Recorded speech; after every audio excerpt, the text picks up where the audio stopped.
할렐루야. 오늘도 굿TV와 함께 하시는 여러분들을 예수님의 이름으로 사랑하고 축복합니다. 기독교의 가장 기본적인 핵심은 예수님을 믿음으로 구원을 얻는 것입니다. 이에 로마서 10장 9절 말씀은 우리의 입술로 예수를 주로 시인하고 우리의 마음으로 예수님께서 나를 위해 죽으셨고 나를 위해 살아난 것을 믿을 때 우리는 구원을 얻는다고 분명히 말씀하고 있습니다. 그럼 이렇게 구원의 은혜를 공급받은 우리는 하나님께 무엇을 해야 되느냐? 성경은 한 가지로 말할 때 하나님께 예배하라 라고 말씀하고 있습니다. 그 대표적인 예로 하나님은 이스라엘 백성들을 애굽으로부터 구원해냅니다. 그러면서 애굽으로부터 구원의 목적을 얘기함이 바로 하나님을 예배하라고 말하고 있으니 출애굽기 3장 12절 말씀에 애굽에서 구원받은 너희들은 이 산에서 하나님을 섬기라 그랬습니다. 그 섬긴다라는 원어 아바드가 예배라는 개념을 가지고 있기 때문에 세번역 성경은 섬긴다는 단어를 예배라고 해석을 하고 있습니다. 이런 대표적인 예로 그를 애굽에서 구원한 그날을 기념하는 날이 유월절입니다. 이 출애굽기 12장 27절 말씀은 애굽으로부터 구원받은 우리들 그 구원의 날을 감사하고 감격하여 하나님께 예배하는 날이 유월절이다 라고 자손들에게 가르칠 때 모든 사람들이 머리를 숙여 주님을 경배했다고 말하며 구원받은 이스라엘 백성들이 하나님께 영광의 예배를 올려드리는 첫 번째 절기가 바로 유월절이었습니다. 이와 똑같은 모습으로 신약에서도 사마리아 여인이 예수님을 만납니다. 그리고 예수님을 선지자로 알게 됐고 더 나아가 그리스도로 알게 됐을 때 가장 먼저 갖게 되는 관심이 바로 예배였습니다. 그래서 요한복음 4장 20절의 말씀에 우리들은 하나님의 축복의 땅인 그리심산에서 예배하고 있고 유대인들, 당신들은 예루살렘에서 예배를 하는데 어디에서 드리는 예배가 옳습니까? 라고 물을 때 예수님의 답은 정확하게 말합니다. 어디에서 드리냐가 중요한 것이 아니고 아버지께 드리는 것이 중요하다고 말하며 대상인 하나님께 예배한다는 사실을 요한복음 4장 21절을 통해서 정확하게 알려줍니다. 그럼 하나님께 예배할 때 어떻게 예배를 해야 되는가? 요한복음 4장 24절에 하나님의 본질이 영이십니다. 하나님의 본질이 영이기에 하나님의 형상, 즉 우리 영적 존재가 된 우리들도 하나님을 예배함에 있어서 영과 진리로 예배한다고 성경은 말합니다. 그리고 요한복음 4장 23절에서는 이렇게 영과 진리로 예배하는 자를 주님은 끝까지 찾으신다고 말씀하며 오늘 우리에게도 동일하게 영으로 진리로 하나님을 예배할 때 하나님이 찾으시는 자가 되고 그 예배가 주님이 흠양하시고 받으실 만한 예배가 되는 사실을 우리에게 가르쳐 주면서 그럼 이렇게 하나님을 예배함에 있어서 하나님께 예배로 영광을 올려드릴 때 우리 예배에 갖는 요소는 무엇일까요? 크게 예배 요소를 두 가지로 볼 수 있습니다. 번제단을 통과해서 성소까지 이름에 있어서 감사를 올려드리는 예배가 있고 감사로 영광을 올려드렸을 때 지성소에 이르러서 예배의 마지막 시간은 말씀을 받는 시간임을 성경은 말씀해 줍니다. 그럼 먼저 우리는 감사를 올려드려야 되는데 그 감사를 올려드릴 때 어떻게 우리가 감사를 올려드려야 되는가? 먼저 레위기 22장 29절 말씀에 너희가 하나님께 감사를 드리려거든 너희의 드린 그것이 연락되도록 드려라 라고 말합니다. 그 연락되도록 드리라는 그 원어가 갖는 의미를 세번역 성경을 말씀을 좀 더 구체적으로 살펴보면 주님께서 기쁨으로 받도록 드려지는 예배해야 된다는 것을 얘기해요. 감사는 감사한데 하나님 감사합니다라고 내가 드렸는데 하나님이 안 받으시는 예배가 아니라 하나님이 기뻐 받으시는 예배가 될 때 그게 영과 진리 안에서 온전히 드려진 예배임을 말합니다. 이에 에스겔서 43장 27절 말씀에 제사장들이 말씀에 순종해서 하나님께 감사제를 드렸을 때 하나님이 너희들이 드린 예배를 기쁘게 받았다, 즐겁게 받았다라고 성경이 기록하고 있다는 사실입니다. 그러면 감사를 올려드리는데 도대체 무슨 감사를 올려드리고 어떻게 감사를 올려드려야 되는가라고 봤을 때 예배의 요소 가운데 크게 세 가지가 있어요. 첫 번째는 기도를 통해서 감사라고 성경은 말하고, 두 번째 찬송을 통해서 감사라고 성경은 말하고, 세 번째 예물을 통해서 감사라고 성경이 말씀하고 있습니다. 그 가운데 그 첫 번째 기도로 통하여 이렇게 감사를 드릴 때 빌립보서 4장 6절 말씀에 너희는 모든 일에 기도와 간구로 감사함으로 하나님께 구하라 라고 말해요.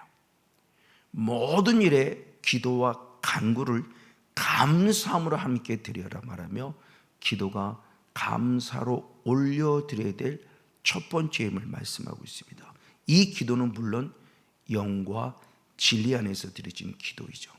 그래서 고린도전서 14장 15절 말씀에 영으로 기도하고 라고 성경은 기록하면서 기도도 영으로 기록되어야 되는구나. 그래서 사도 바울은 에베소서 6장 18절 말씀을 통해서 우리에게 기도할 때 성령 안에서 기도하라 라고 말하며 무시로 수시로 항상 함께 성령 안에서 영적으로 드려지는 기도가 있어야 할 걸 말하고 있고, 예수님의 동생이 유다가 쓴 유다서 1장 20절의 말씀에서도 성령으로 기도하라고 표현하며 우리는 반드시 성령 안에서 기도해야 될 모습이 있음을 밝히 보여주고 있습니다. 이게 영과 진리로 드리는 예배의 첫 번째 모습 가운데 감사를 기도로 올려드리는 것입니다. 또 한여로 대표적으로 데살로니가 교회입니다. 데살로니가 교회는 환경과 조건들은 너무너무 열악합니다.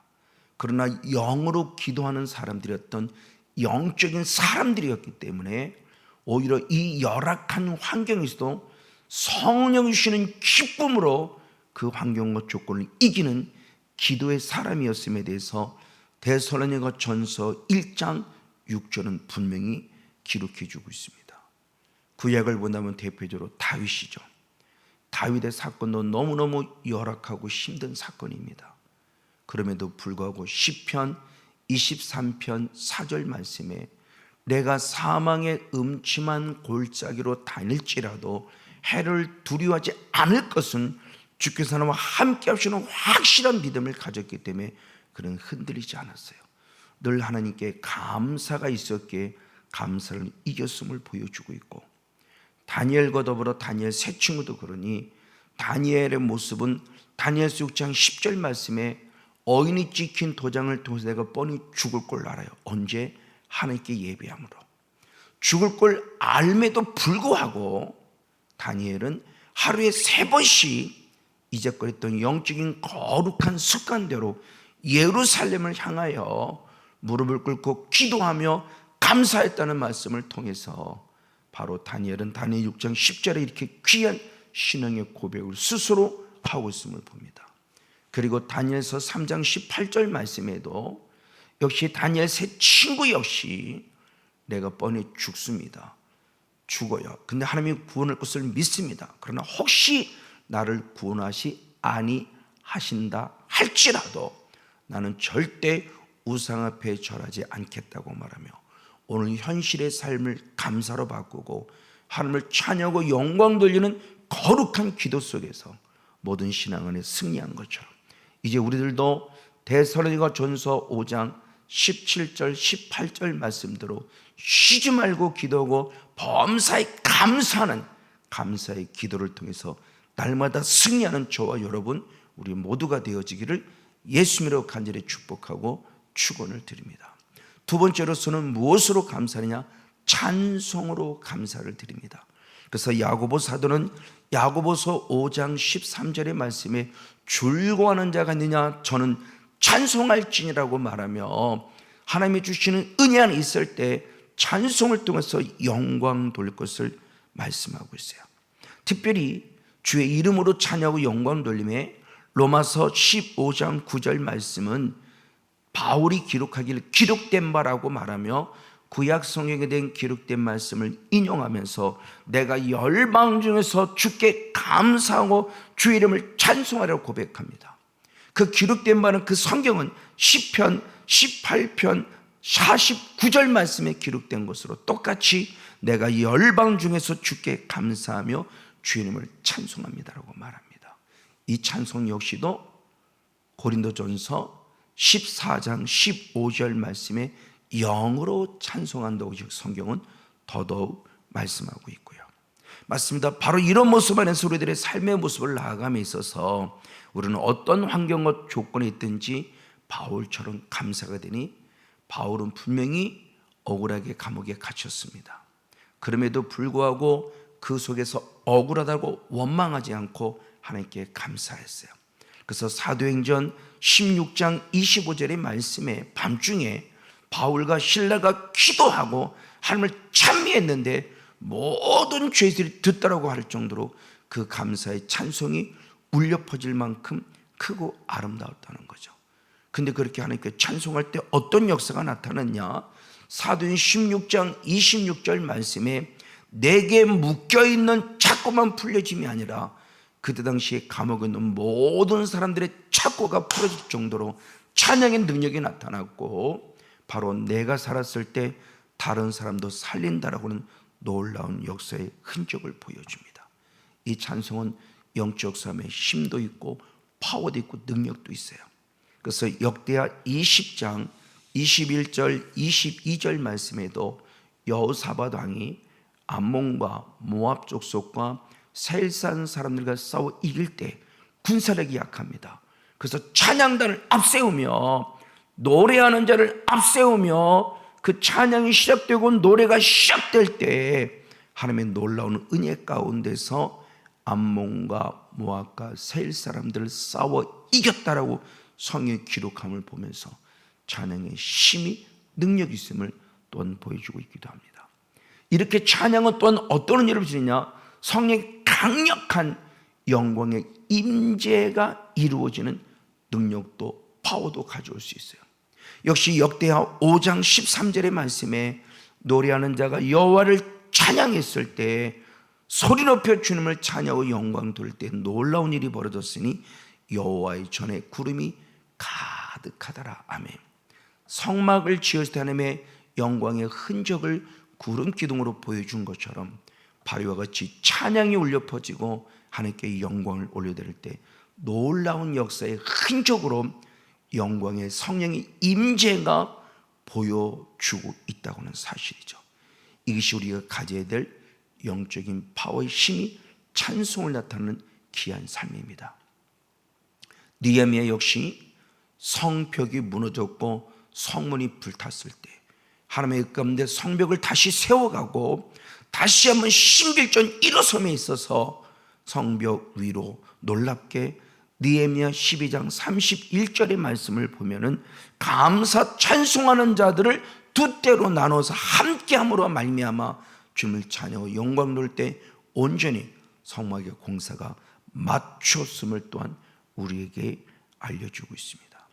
이와 같이 우리는 여기 서 있는 저 성건영 목사와 더불어 우리 모두가 하나님을 예배함에 있어서 기도로만 감사를 올려드림이 아니라 찬송으로 실제로 올려드린다는 사실이죠. 그래서 골로새서 3장 16절 말씀에 시와 찬미와 신령한 노래로 감사함으로 주님을 찬양했다라고 표현한 것이, 저 여러분도 어떤 환경, 어떤 조건이든지 오직 하나님을 찬양하는 찬양의 제사를 통해서 다윗의 찬미의 제사가 사울왕의 악한 영을 떠나게 한 것처럼 날마다 영적 승리, 환경과 조건에서 승리하는 주인공 우리 모두가 되어지기를 역시 예수님으로 간절히 축복하고 축원을 드립니다. 그럼 세 번째로서는 이제 또 어떻게 감사를 드려야 되는가? 첫 번째는 기도로 감사를 드렸다 한다면, 두 번째는 찬양을 통해서 감사를 올려드리고, 마지막 세 번째는 하나님이 내게 주신 하나님의 것을 예물로 숭하여 하나님께 올려드림이 있는 바로 예물을 통한 감사가 있음을 성경이 말씀합니다.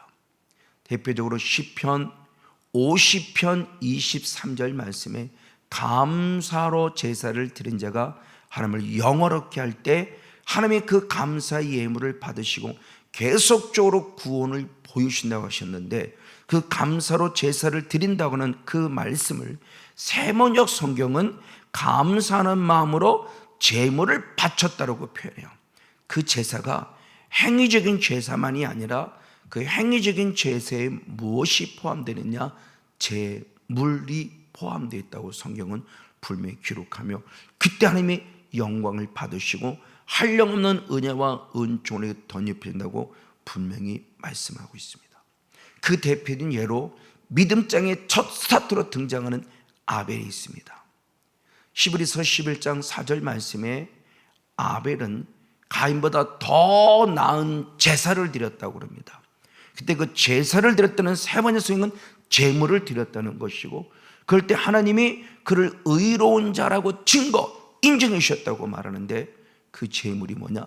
예물을 통해서 인정받았다고 성경이 분명히 기록해요. 믿음장의 첫 스타트인 아벨은 하나님께 제사를 드림에 있어서 특별히 예물을 통해서 하나님 앞에 영광의 예배를, 감사 예배를 올려드렸고, 하나님은 그 예물을 받으셨다는 것을 성경이 기록합니다. 맞습니다. 예물을 통해서 옳다 인정함을 받았다는 거죠. 그 옳다 인정을 받은 것은 사람에게 받은 것이 아니라 하나님께입니다. 그래서 사도 바울은 고린도서 10장 18절 말씀에 옳다 칭찬을 받는 것은 사람에게서가 아니라 하나님께로부터 칭찬받아야 된다고 말씀하시며, 하나님의 신 칭찬이 가장 아름답고 귀한 모습인데, 그 아벨이 그 인정을 받은 것이 예물을 통해서 인정을 받았다는 것을 성경은 기록합니다. 그 대표인 예로 저는 아브라함을 통해 살펴볼 수 있죠. 하나님의 창세기 12장에 아브라함을 불러내시고 드디어 창세기 15장 6절에 들어와서 아브라함이 여호와를 믿으니 의롭다 여겨졌다라고 말하며 아브라함의 첫 믿음을 인정해주는 사건이 기록됩니다. 그럼 그것으로 끝나냐? 아니었습니다. 창세기 22장에 하나님은 이삭을 바치라고는 시험을 주시는데 그 시험에 순종합니다. 그 결과 창세기 22장 12절 말씀에 이제야 내가 나를 경외하는 줄 알았다면 하나님이 아셨음을 인정해 줍니다. 내가 이 땅에서는 주의 이름을 부름으로 구원을 받지만 마지막에는 그분이 내 이름을 불러줘야 됩니다. 내가 이 땅에서는 예수를 아는 것이 구원입니다. 그래서 요한복음 17장 3절 말씀에 영생은 유일하신 참 하나님과 그의 보내신 자 예수 그리스도를 아는 것이라고 그래요. 근데 마지막에는 그분이 나를 알아주셔야 돼요. 드디어 하나님은 아브라함을 아셨어요. 이제야 네가 나를 경외한 줄 알았다고 말하며 아브라함의 믿음을 인정합니다. 그래서 야고보 사도가 이 사건을 기록함에 있어서 야고보서 2장 21절과 23절 말씀에 이삭을 제단에 드릴 때 그 행함으로 의롭다 하심을 인정받은 걸 기억하면서 아브라함이 하나님을 믿으니 이것을 의로 여기셨다라는 조금 전에 말씀드린 창세기 15장 6절의 말씀을 응해드렸다는 거예요. 즉 우리가 기도하면 하나님이 내게도 응답 주셔야 되지만 하나님의 요구할 때 나도 하나님의 요구에 응답해 드려야 돼요. 아브라함은 하나님의 요구 이삭을 바치라는 말씀에 아무런 걸림돌이 없고 순순히 주 앞에 드리면서 그래 이제라고 인정받은 거예요. 맞습니다. 바로 이 모습을 통해서 로마서 4장 16절의 말씀에 율법에 속한 자이든 믿음에 속한 자이든 아브라함 모든 자들의 믿음의 조상이 되는 놀라운 축복을 받았어요. 이게 바로 인정받았으니 무엇을 통해서?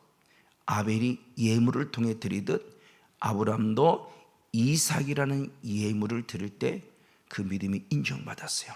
하나님께 감사로 올려드린 예물이었다고 성경은 분명히 기록합니다. 그런 여러 가지 또 다른 그런 예들을 살펴보시니 다윗 역시도 역대상 29장 17절 말씀에 하나님이 정직으로 드리는 것을 기뻐한 줄 아시기 때문에 나와 내 백성들이 정직함으로 하나님께 기쁘게 즐거운 마음으로 드렸음에 대해서 다윗은 오히려 감사하면서 예물 드림을 기뻐했어요. 물론 그 예물을 하나님이 마땅히 받으신 거죠. 더 나아가 솔로몬 역시도 열왕기상 9장 25절 말씀에 하나님께 감사의 영광의 예물을 올려드림으로 성전 공사를 마쳤다고 표현하며 솔로몬 역시 성전을 지르면서 감사하면서 주께 영광 돌렸음을 기억하고 있습니다. 그리고 히스기야 역시도 역대하 29장 31절 말씀에 백성들에게 선포합니다. 감사 제물을 여호와의 전으로 가져오라 라고 선포할 때 모든 백성들이 감사 제물을 하나님께 가져왔다고 표현하며 종교 개혁을 일으킨 히스기야를 통해서도 히스기야뿐만 아니라 백성들도 영광의 하나님께 감사를 표현했음을 성경은 보여줍니다. 그리고 또 느헤미야 역시 또 다른 종교 개혁자 느헤미야 역시 하나님께 감사를 표현하는데 그 감사를 표현함에 있어서 내가 아니에요. 말씀대로 영과 진리 말씀이 원하는 대로예요. 그래서 느헤미야 10장 34절로부터 36절까지 말씀에 율법에 기록한 대로고 말하며 하나님의 전에 예물을 드리고요. 그리고 첫 열매 및 첫 모든 것들 역시 하나님의 것이기 때문에 율법에 기록된 대로 하나님 앞에 드렸다고 표현하며 성경이 원하는 진리대로 참 것을 하나님께 드렸음에 대해서 진리가 원하는 대로 드렸다는 사실을 성경은 간증하고 있어요. 자, 그런데 예물을 드리는데 중요합니다. 하나님은 예물을 받으신 게 아니에요. 그럼 뭘 받냐? 나를 받으셨기에 예물을 받으신 거예요. 대표적으로 창세기 4장 4절과 5절 말씀은 아벨과 그가 드린 제물을 연락하셨고 가인과 그가 드린 제물을 연락하지 않으셨다는 표현을 통해서 예물을 받은 것이 아니라 예물 드리기 전에 나라는 존재를 받아야 예물이 연락됨을 말합니다. 이에 대표된 교로 마게도냐 교회가 있으니 고린도후서 8장 5절 말씀에 먼저 자신을 하나님께 드렸고 그리고 2절 말씀에 보니까 많은 환난 가운데서 넘치는 기쁨으로 극한 가난 데서 풍성한 연보를 드렸다고 표현하며 자기 자신을 드렸기 때문에 그가 드린 예물을 풍성한 연보로 받았어요. 액수가 많은 걸 말하는 게 아니죠. 믿음의 질을 본 겁니다. 과부의 두 렙돈처럼. 그래서 히스기야는 똑같이 역대하 29장 31절 말씀에도 너희 스스로가 먼저 몸을 깨끗게 하여 여호와께 드렸으니 이제 마땅히 감사를 드리라고 그래요. 내가 드려줬어요. 내가. 그래서 똑같은 말씀을 사도 바울 역시 로마서 12장 1절 말씀에 너희 몸을 우리의 영적인 인격입니다. 지정이 내 몸을 하나님이 기뻐하는 거룩한 산 제사로 드리라. 내가 드릴 때 이것이 영적 예배고 나라는 존재가 드렸을 때 그가 드린 예물을 기뻐 받으신 이게 작은 일에 충성한 자의 모습이죠. 저 여러분 어떤 환경이었든지 내가 먼저 드려지고 마음을 다하고 목숨을 힘을 다한 예배를 드림을 통해서 내가 드려진 삶 예물이든 찬송이든 기도든 또는 헌신이든 충성이든 하나님이 받으실 만한 놀라운 축복의 주인공 예배의 거룩한 성공의 주인공 우리 모두가 되어지기를 예수님의 이름으로 간절히 축복하고 축원을 드립니다.